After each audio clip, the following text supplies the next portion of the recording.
दोस्तों, भारत में एक ऐसा मंदिर है जहां स्थापित ज्योतिर्लिंग और मंदिर के ऊपर लगा वंशूल, मंदिर में स्थापित कामलाले और मंदिर में मुरादें मांगने की प्रथा इतनी, जिसका पता हर सदी में लोगों ने अपने अपने तरीकों से निकालने की कोशिश करी, परंतु ये सभी नाकामयाब रहे।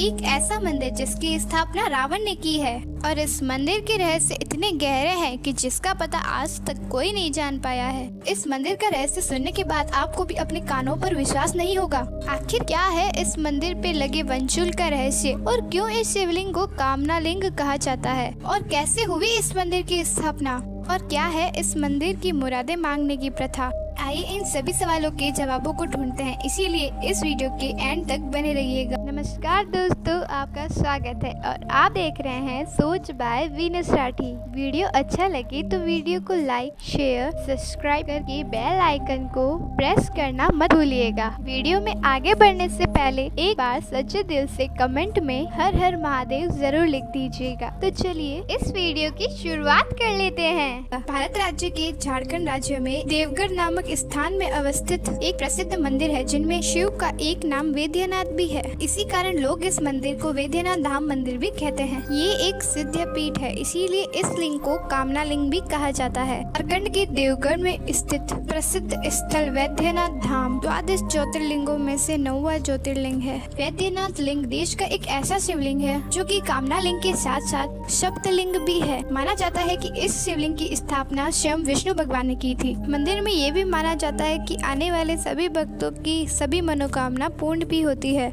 इसीलिए मंदिर में स्थापित शिवलिंग को कामना लिंग के नाम से भी जाना जाता है।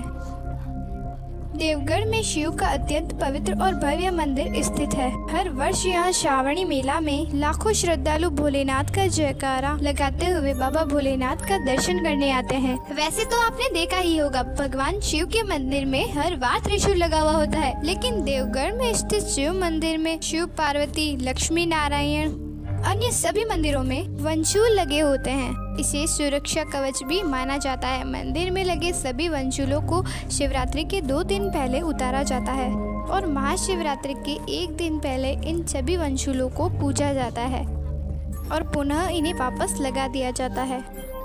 इस दौरान शिव और माता पार्वती के गठबंधन को भी हटा दिया जाता है। मंदिर के शीर्ष पर लगे वंशूलों को देखकर माना जाता है कि त्रेता युग के समय में रावण की लंका में लगे ये वंशूल उसकी लंका के सुरक्षा कवच के रूप में लगे थे। और एक मत ये भी है कि रावण को वंशूल यानी सुरक्षा कवच को फेंकना आता था, लेकिन ये भगवान राम के बस में भी नहीं था। विभीषण के बताने के बाद ही श्री राम और उनके साथी लंका में प्रवेश कर सके थे। माना जाता है कि मंदिर में लगे इस वंशूल के कारण आज तक मंदिर में किसी भी प्राकृतिक की आपदा नहीं पड़ी है। शिव पुराण की मान्यता के अनुसार सावन मास को शिव आराधना का सबसे अच्छा समय माना जाता है। सावन के पावन महीने में लाखों श्रद्धालु 105 किलोमीटर दूर सुल्तानगढ़ से जल भरकर पांव के जरिए वेद्यनाथ शिवलिंग का जल अभिषेक करते हैं और साथ ही भोलेनाथ की कृपा प्राप्त करते हैं। वेद्यनाथ धाम में स्थापित शिवलिंग की कहानी का भी रहस्य है। पुराणों के अनुसार भगवान श्री कृष्ण के सुदर्शन चक्र के प्रहार से मां सती हृदय का भाग यहीं पर आ गिरा था। वेद्यनाथ दरबार माता सती के 51 शक्तिपीठों में से एक है। कहते हैं शिव और शक्ति के इस मिलन स्थल पर ज्योतिर्लिंग की स्थापना खुद देवताओं ने की थी। वेद्यनाथ धाम के बारे में कहा जाता है कि यहाँ मांगी गई कामना देर से ही सही लेकिन अवश्य पूरी होती है। और कहा जाता है कि भगवान श्री राम और बालाजी ने श्रावण मास में यहाँ पर कावड़ यात्रा भी की थी। वैद्यनाथ धाम में स्थित भगवान शिव का यह ज्योतिर्लिंग नीचे की तरफ दबा हुआ है। शिव पुराण और पद्म पुराण के पाताल खंड में इस अद्भुत शिवलिंग का वर्णन किया गया है। मंदिर के निकट एक विशाल तालाब स्थित है, उसे शिव गंगा के नाम से जाना जाता है। इस मंदिर के मुख्य पुजारी का मानना है कि रात में कई बार साक्षात भोलेनाथ ने अपने कई भक्तों को दर्शन भी दिया है। मुख्य पुजारी का यह भी कहना है कि भगवान भोलेनाथ आज भी शिव गंगा में अदृश्य रूप में विराजते हैं।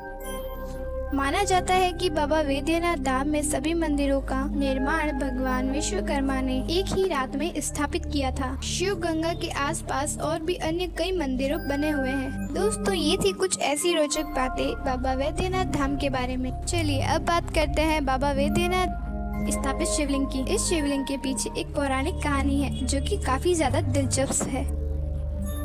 पौराणिक कथाओं के अनुसार दशानन भगवान शिव शंकर को प्रसन्न करने के लिए हिमालय पर घोर तपस्या कर रहा था। रावण एक एक करके अपना सिर शिवलिंग पर चढ़ा रहा था। 9 सिर चढ़ाने के बाद जब रावण अपना 10वां सिर चढ़ाने ही वाला था, तब भोलेनाथ प्रसन्न होकर रावण को दर्शन दिए और वर मांगने को कहा। रावण को सोने की लंका के अलावा तीनों लोकों में शासन करने की शक्ति थी। साथ ही साथ उसने कई देवता, यक्ष और ऋषि मुनि को कैद करके लंका में रखा हुआ था। इसीलिए रावण ने ये इच्छा जताई कि भगवान शिव कैलाश छोड़कर लंका में ही रहे। इसीलिए रावण ने भगवान शिव को कामना लिंग को ही लंका वरदान मांग लिया। शिवजी ने अनुमति तो दे दी, पर उन्होंने चेतावनी दी कि अगर रावण इस कामना लिंग को लंका में कहीं रख देगा तो वह शिवलिंग हमेशा के लिए वहां स्थापित हो जाएगा। महादेव की इस चेतावनी को सुनने के बाद भी दशानन रावण कामना लिंग को अपनी नगरी लंका ले जाने में के लिए तैयार हो गया। भगवान शिव के कैलाश छोड़ने की बात से सभी देवी देवता चिंतित हो गए और इस समस्या के समाधान के लिए सभी श्री विष्णु जी के पास गए।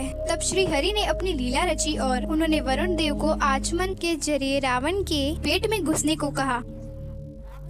जब रावण आचमन करके शिवलिंग को लेकर लंका की ओर चला, तभी उसे देवगढ़ के पास लघु शंका लग गई। उसे शिवलिंग को हाथ में लेकर लघु शंका करना उचित नहीं लगा। इसीलिए अपने आसपास देखा कि कहीं कोई मिल जाए जिसे वो यह शिवलिंग थमाकर लघु शंका आराम से कर सके। कुछ देर के बाद ही उसे एक ग्वाला नजर आया जिसका नाम बैजू था। कहा जाता है कि वह ग्वाला श्री विष्णु का साक्षात रूप था। रावण ने उस ग्वाले से कहा कि वो यह शिवलिंग को पकड़ कर रखे ताकि वो लघु शंका से निर्मित हो सके, और साथ ही साथ उसने ये भी कहा कि शिवलिंग को भूल से भी भूमि पर मत रखना। रावण जब लघु शंका करने लगा, तभी उस लघु शंका से एक तालाब बन गया, लेकिन उसकी लघु शंका अभी तक समाप्त नहीं। ग्वाले के रूप में प्रस्तुत भगवान विष्णु ने रावण को कहा कि अब बहुत देर हो चुकी है, अब मैं शिवलिंग को उठाए ज्यादा देर तक खड़ा नहीं रह सकता। ऐसा कहकर वो शिवलिंग रख देता है। उसके बाद रावण की लघु शंका भी समाप्त हो गई। जब रावण लौट के आया तो वह अपनी लाख कोशिशों के बाद भी शिवलिंग को नहीं उठा पाया। तब उसे भगवान की लीला समझ में आ गई। तब रावण क्रोधित होकर उस शिवलिंग पर अपना अंगूठा दबा के चला गया। इसी कारण देवगढ़ में स्थित वैद्यनाथ बाबा भोलेनाथ का शिवलिंग नीचे की ओर दबा हुआ है। उसके बाद विष्णु, ब्रह्मा आदि देवताओं ने आकर उस शिवलिंग की पूजा भी, साथ ही सभी देवताओं ने उस शिवलिंग की उसी स्थान पर स्थापना कर दी। तभी से महादेव कामना लिंग के रूप में देवगढ़ में विराजते हैं। दोस्तों, कहते हैं देवगढ़ में वैद्यनाथ धाम में मन से मांगी गई कामना देर से ही सही पर जरूर पूरी होती है। अगर आपने भी कभी वैद्यनाथ धाम ज्योतिर्लिंग के दर्शन किए हैं तो अपने अनुभव हमें कमेंट में लिखिए। बाबा वैद्यनाथ मंदिर के अलावा निकट कुछ और भी दिव्य मंदिर जिनका दर्शन आपको अवश्य करना चाहिए। वैद्यनाथ मंदिर की यात्रा तब तक अधूरी मानी जाती है जब तक वासुकीनाथ में दर्शन नहीं किए जाते। पहले ऐसी मान्यता का प्रचलन नहीं था, न ही पुराणों में ऐसा वर्णन है। ये मंदिर देवगढ़ से 42 किलोमीटर दूर जलमुंडी गांव के पास स्थित है।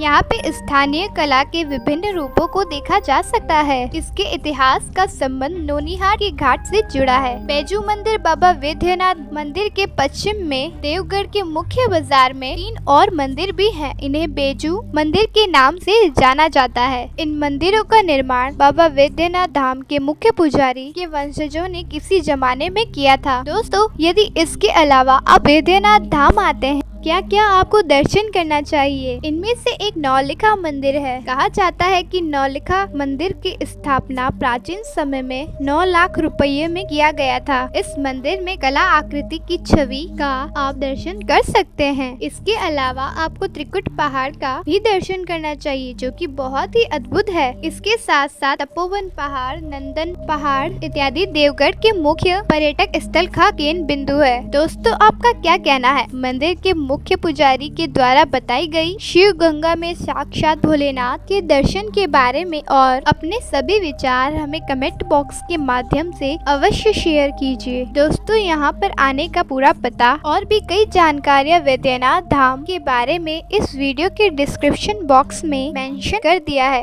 वीडियो अच्छा लगे तो लाइक, शेयर एंड सब्सक्राइब कर बेल आइकन को दबाना बिल्कुल ना भूलिएगा।